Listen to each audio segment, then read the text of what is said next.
You ask Tiger to solve. This deals with linear equations with one unknown.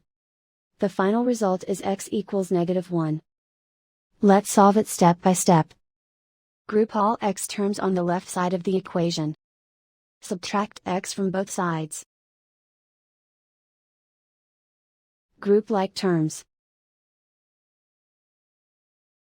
Simplify the arithmetic. Group like terms. Simplify the arithmetic. Group all constants on the right side of the equation.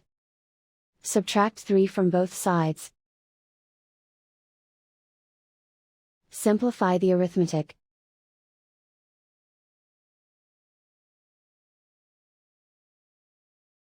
Isolate the x.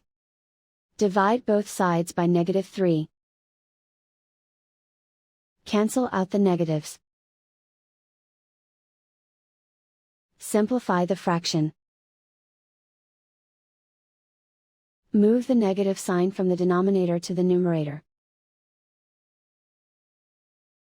Simplify the fraction. And so the final result is x equals -1.